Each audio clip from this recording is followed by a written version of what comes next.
अभी तक ये माना जाता था कि ये सब विद्या, पहली बात तो ये विद्या कलयुग में है ही नहीं। कलयुग में यह विद्या कहीं में नहीं है, पूरी सृष्टि में नहीं, किसी के पास नहीं, आपके इस दरबार को छोड़ करके।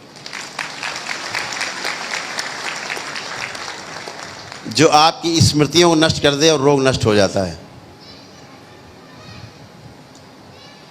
केवल स्मृति नष्ट होती है, रोग नष्ट अपने आप। तो जो स्मृति का विज्ञान है वो आपके दरबार के पास है, और दरबार ये चाहता है कि पढ़े लिखे बच्चों के हाथों में ये विद्या पहुंचे।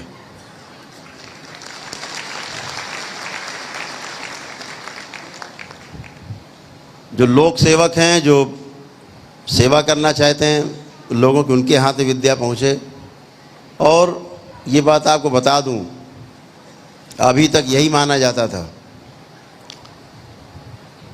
कि तंत्र उन्हीं के पास है जो शमशान में जाके साधना करते हैं, घर परिवार से दूर रहते हैं। पहली बार इस कलयुग में हो रहा है कि अपने घर में रह करके तंत्र की साधना आप अपने परिवार के साथ कर रहे हैं, और कोई बाल बाका नहीं कर सकता, छू नहीं सकता, कोई शक्ति नहीं, क्योंकि शिव और शक्ति एक साथ हैं। आपके प्रकाश उनका आपके साथ है, संरक्षण आपके साथ है। इसलिए पहली बार इस धरती में हो रहा है कि तंत्र की शक्ति खुली, वो भी गृहस्थ जीवन में रहते हुए आप कर सकें पूरी। ये पहली बार खुला। नहीं तो कहते थे भैया ये सब करना है तो जरा घर के बाहर जाओ, सन्यास ले लो, बाहर जाओ, ये सब यह मत करो। उसके लिए बलि देना, उसके लिए तमाम तरह की अवांछनीय साधनाएं करना, डरावनी साधनाएं करना, ये तमाम सब प्रक्रियाएं हैं।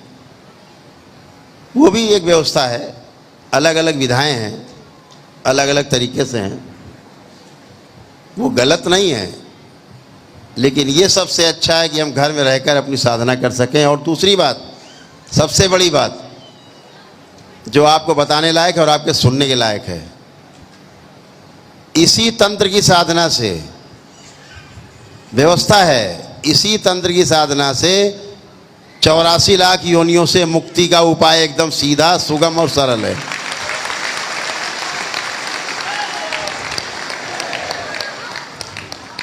तंत्र का अर्थ है गणित, एकदम गणित। 2 गुणा 2 बराबर 4, सिंपल बात। ऐसा है तंत्र। तंत्र मतलब व्यवस्था। तंत्र शब्द जिस भी शब्द के आगे लग जाता है वहाँ व्यवस्था दिखने लगती है। चाहे राज का तंत्र हो, राजतंत्र बोलो, चाहे लोकतंत्र बोलो, चाहे प्रजातंत्र बोलो, चाहे स्वतंत्र बोलो, व्यवस्था दिखने लगती है। तो तंत्र एक व्यवस्था है, अव्यवस्था नहीं है। अव्यवस्था क्या है? अव्यवस्था है टोना टुटका, जादू टोना, झाड़ फूक, ये क्या है? अव्यवस्था। ये तंत्र नहीं है। तंत्र वो है जो सबकी रक्षा करे। तंत्र वो है जो किसी को नुकसान पहुंचने न दे और अपना नुकसान होने भी न दे। तंत्र वो है जो वसुधैव कुटुंबकम की भावना रखता हो, वो तंत्र है। संकीर्णता का तंत्र में कोई भी स्थान नहीं है। संकीर्ण भाव विचार से अगर आप भरे हुए हैं तो तंत्र आप कभी भी नहीं समझ सकते। तंत्र को समझना है तो खुले हृदय से पूरी सृष्टि को, पूरा अस्तित्व, पूरा एग्जिस्टेंस आप में दिखे और आप अपने को पूरे एग्जिस्टेंस में देख पाएं, ये तंत्र है। तब आप चींटी भी नहीं मार पाएंगे, क्योंकि चींटी में ही अपने को आप देखेंगे।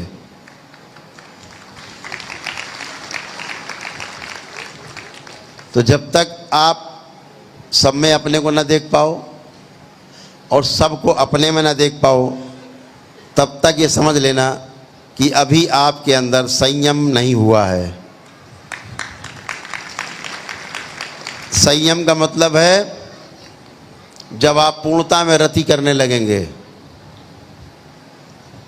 9 भाव में जीने लगेंगे, पूरे पूरे 9 भाव न्याय के भाव हैं। न्याय में 9 भाव हैं।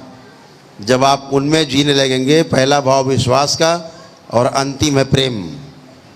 प्रेम का अर्थ होता है पूर्णता में रति करना, यानी सब में अपने को देखना,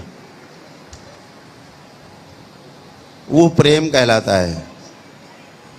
वो वाला प्रेम नहीं, इलू इलू वाला नहीं।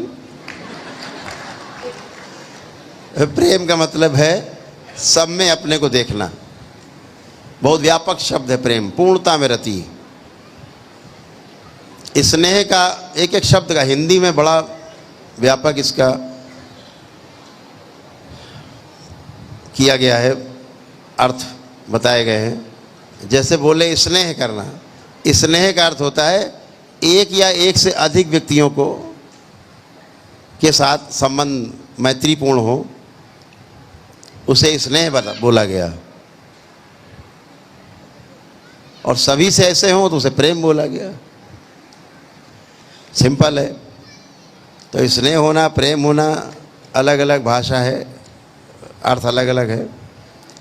तो प्रेम जो है वो परिपूर्णता की निशानी है, और ये तंत्र जो है आपको पूर्ण करता है। तंत्र की शक्ति है कि आपको पूरी तरह से पूरी सृष्टि में और सृष्टि को आप में समा देता है, और आप वो बन जाते हो जिसके लिए आपने जन्म लिया होता है, और आप वो उस यात्रा को आरंभ करते हो जिसके लिए आपने उस ईश्वर के अंश से अपने को अलग किया था, और फिर से वापस जाने को उसी मिलना।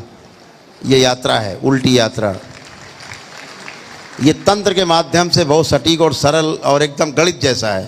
कभी नहीं चूकेंगे आप, सीधे आप वहीं पहुंचेंगे। कैसे? त्रिकोण का जैसा।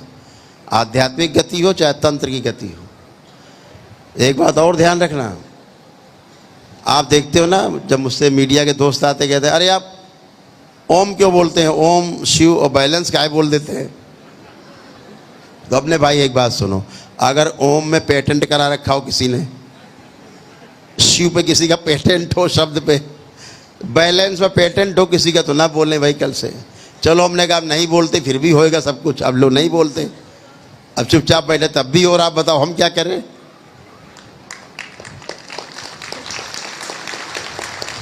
तो एक बात हमेशा ध्यान रखना, तंत्र कभी भी विधि की परवाह नहीं करता। तंत्र में कोई विधि नहीं होती, हमेशा ध्यान रखना। तंत्र केवल परिणाम की परवाह करता है।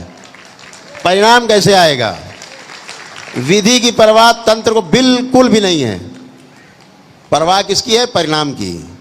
कैसे सुख आए आपका, लौटे, कैसे सुखी हो, कैसे स्वस्थ हो, कैसे समृद्ध हो, बगैर किसी को चोट पहुंचाए। लेकिन विधि कोई भी हो, इससे तंत्र को कोई लेना देना नहीं। एनी हाउ मामले को ठीक करना है, यही तो तंत्र है। जब आप परेशान होते हो और आप एप्लीकेशन लेके जाते हो किसी डिपार्टमेंट में, और वह डिपार्टमेंट आपको मदद करता है, तो वहाँ विधि कहाँ देखी जाती है? पता लगे सिपाही जी आते, 4 डंडे मारते, कहाँ लिखा 4 डंडे मारो? लेकिन 4 डंडे मारे, घुटने साइकिल दिमाग में आता है, तुरंत आ जाती कट से, बदमाश आदमी के। अब वो विधि में तो है नहीं डंडा, लेकिन तंत्र है, उसे पता है बगैर डंडा मारे इसकी खोपड़ी में अकल नहीं पहुंचेगी, घुटने में रहेगी। तो बदमाश डरता है। तो इसलिए तंत्र में विधि का ज़्यादा महत्व नहीं होता है, व्यवस्था का महत्व होता है और परिणाम का महत्व होता है। तो इस बात से हमेशा आपको एकमत रहना होगा कि हमें जो शक्ति अर्जित हो रही है इसका हमें सदुपयोग करना है।